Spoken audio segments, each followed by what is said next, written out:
नमस्कार साथियों, स्वागत है आपका हमारे YouTube चैनल में।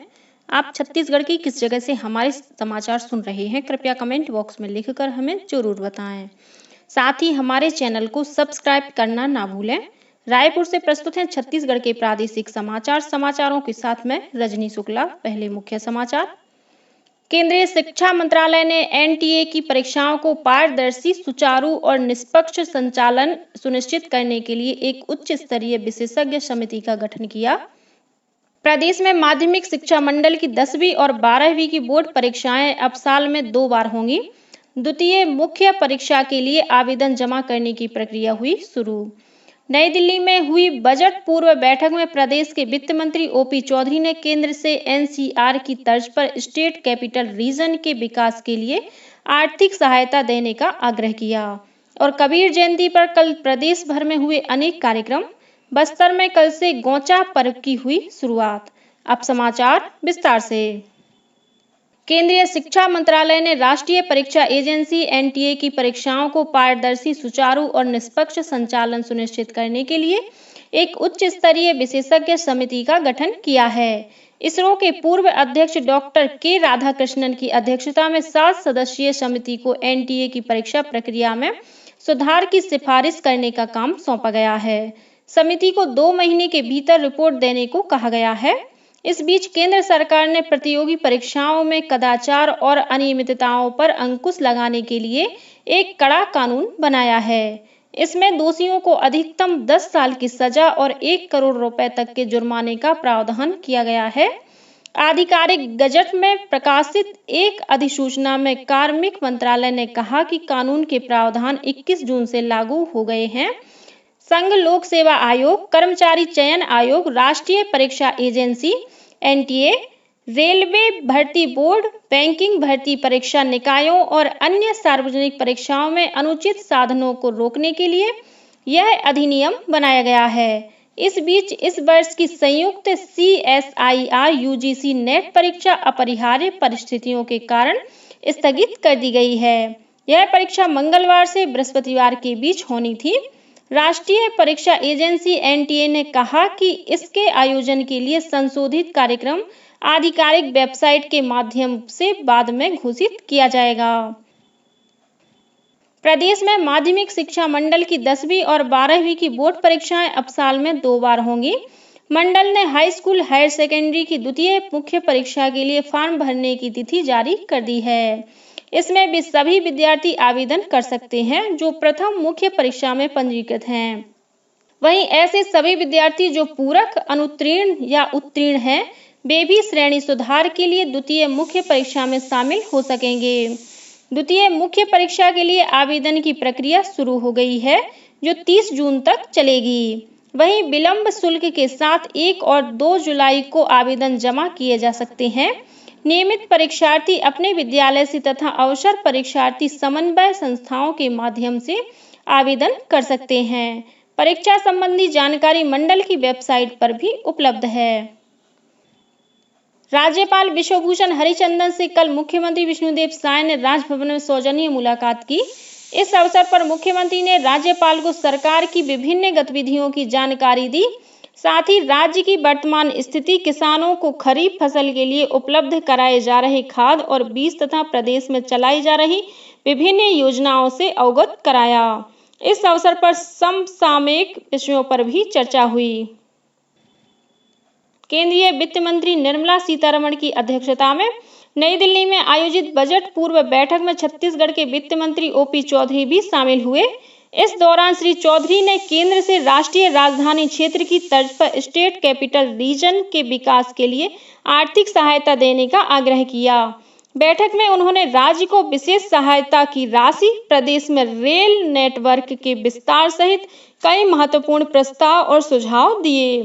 बैठक में श्री चौधरी ने छत्तीसगढ़ की नई राजधानी को सूचना प्रौद्योगिकी, वित्त, बैंकिंग और ग्रीन एनर्जी के हब के रूप में विकसित करने के लिए बजट में पर्याप्त आर्थिक सहायता प्रदान करने का आग्रह किया। केंद्रीय राज्य मंत्री तोखन साहू ने कहा है कि डबल इंजन की सरकार में छत्तीसगढ़ का तेजी से विकास होगा। केंद्रीय राज्य मंत्री बनने के बाद श्री साहू पहली बार बिल्हा नगर पंचायत पहुंचे। जहां कार्यकर्ताओं ने उनका स्वागत किया। इस अवसर पर केंद्रीय मंत्री ने कहा कि राज्य बनने के बाद पहली बार प्रदेश के किसी सांसद को शहरी विकास मंत्रालय का प्रभार मिला है। उन्होंने उम्मीद जताई कि केंद्र से नगरीय निकायों को भरपूर राशि मिलेगी और विकास कार्यों में तेजी आएगी। इस अवसर पर बिल्हा विधायक धर्मलाल कौशिक भी उपस्थित थे। छत्तीसगढ़ उच्च न्यायालय के रजिस्ट्रार जनरल ने न्यायाधीशों का तबादला आदेश जारी किया है। इसके तहत 4 जिलों के जिला और सत्र न्यायाधीश तथा 8 अपर जिला और सत्र न्यायाधीशों का स्थानांतरण किया गया है। साथ ही हाई कोर्ट स्थापना के न्यायाधीश का भी तबादला किया गया है।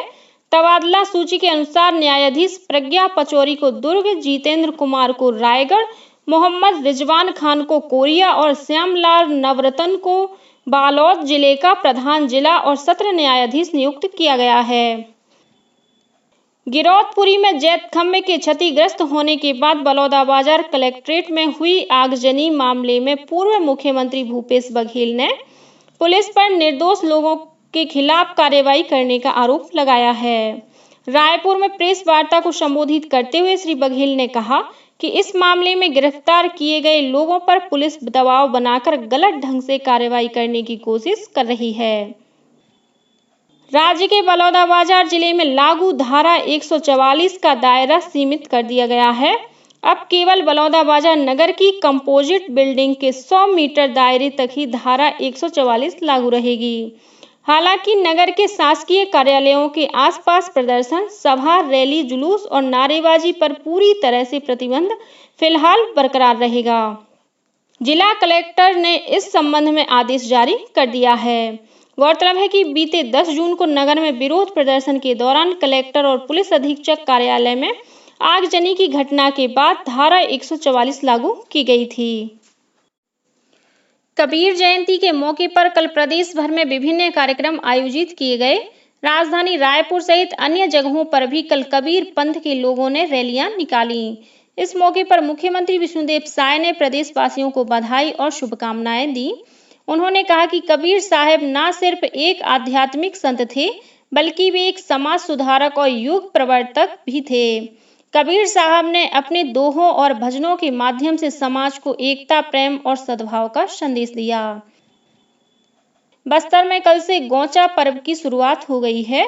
इस पर्व के दौरान जगदलपुर के जगन्नाथ मंदिर में चंदन यात्रा विधान किया गया और देव विग्रहों को चंदन से स्नान कराया गया। इस दौरान भगवान के स्नान के लिए इंद्रावती नदी के महादेव घाट से पवित्र जल लाने की परंपरा निभाई गई। मान्यता के अनुसार देव स्नान यात्रा पूजा विधान के साथ भगवान जगन्नाथ अस्वस्थ हो जाते हैं। इसे अनसर काल कहा जाता है और इस दौरान आज से लेकर 5 जुलाई तक भगवान जगन्नाथ के दर्शन नहीं होंगे। दुर्ग स्थित भगवान जगन्नाथ स्वामी मंदिर में भी कल भगवान जगन्नाथ के स्नान यात्रा की रस्म निभाई गई। मंदिर के पुजारी तुषार कांति महापात्र ने बताया कि नव यौवन दर्शन और नित्योत्सव के बाद भगवान जगन्नाथ की रथ यात्रा निकाली जाएगी। मुख्यमंत्री विष्णुदेव साय ने गौचा पर्व की शुरुआत पर बस्तर सहित सभी प्रदेशवासियों को शुभकामनाएं देते हुए कामना की है कि महाप्रभु जगन्नाथ की कृपा सब पर सदैव बनी रहे। केंद्रीय जीएसटी विंग ने फर्जी इनपुट टैक्स क्रेडिट मामले में कार्रवाई करते हुए रायपुर में एक संस्थान के संचालक को गिरफ्तार किया है। संस्थान संचालक पर फर्जी फर्मों से 5 करोड़ 73 लाख रुपए का इनपुट टैक्स क्रेडिट लेने का आरोप है। आरोपी को गिरफ्तार कर सीजेएम अदालत में पेश किया गया, जहां अदालत ने आरोपी की न्यायिक हिरासत को मंजूरी दे दी। एंटी करप्शन ब्यूरो एसीबी की टीम ने अंबिकापुर में एसडीएम सहित 4 कर्मचारियों को रिश्वत लेते हुए रंगे हाथों गिरफ्तार किया है। प्रार्थी के अनुसार उसकी पुश्तैनी जमीन का राजस्व रिकॉर्ड दुरुस्त करने के नाम पर उदयपुर के एसडीएम ने 50,000 रुपए की रिश्वत मांगी थी। शिकायत मिलने पर एसीबी की टीम ने कार्रवाई कर आरोपियों को रंगे हाथों पकड़ लिया। वहीं रायगढ़ एसडीएम ने शासकीय कार्य में भूमि स्वामी से गलत तरीके से राशि मांगने का मामला संज्ञान में आने के बाद गोपालपुर की पटवारी को निलंबित कर दिया है। पर्यावरण संरक्षण मंडल द्वारा रायपुर जिले के तिल्दा ब्लॉक में अदानी पावर लिमिटेड के प्रस्तावित 16 100 मेगावाट इकाई के विस्तार के लिए कल जन सुनवाई आयोजित की गई। इस जन सुनवाई में तिल्दा तहसील के रायखेड़ा, भाटापारा, चिचौली, गेतरा, तारासिप, बहेसर, छतौरा, खमरिया सहित 14 गांव के ग्रामीण शामिल हुए। और अब पेश है मौसम का हाल। दक्षिण पश्चिम मानसून सरगुजा संभाग को छोड़कर राज्य के बाकी 4 संभागों में पूरी तरह सक्रिय हो गया है। मौसम विभाग के मुताबिक अगले 3 से 4 दिनों में मानसून के अन्य जगहों पर भी सक्रिय होने की संभावना है। मौसम विभाग ने अगले 24 घंटों के दौरान राज्य के अनेक स्थानों पर हल्की से मध्यम बारिश होने की संभावना व्यक्त की है। वहीं 1-2 स्थानों पर गरज चमक के साथ आकाशीय बिजली गिरने और अंधड़ चलने की चेतावनी भी दी है। इस बीच गौरेला पेंड्रा मरवाही जिले के मझगवा गांव में आकाशीय बिजली की चपेट में आने से एक युवक की मौत हो गई है, जबकि 2 अन्य युवक झुलस गए हैं। बताया जाता है कि तीनों युवक बारिश से बचने के लिए पेड़ के नीचे खड़े हुए थे, तभी आकाशीय बिजली गिर गई। और अब कुछ अन्य खबरें संक्षेप में। छत्तीसगढ़ और ओडिशा सब एरिया की स्थापना दिवस के मौके पर कल रायपुर के कोटा में पूर्व सैनिकों और उनके परिजनों के लिए नेत्र परीक्षण शिविर का आयोजन किया गया। और रायपुर जिले में नारी शक्ति से जल शक्ति अभियान शुरू किया जाएगा। इसके तहत महिला समूहों द्वारा गांव-गांव में जल संरक्षण के लिए लोगों को जागरूक किया जाएगा। इसी के साथ छत्तीसगढ़ के समाचारों का ये बुलेटिन समाप्त हुआ। नमस्कार।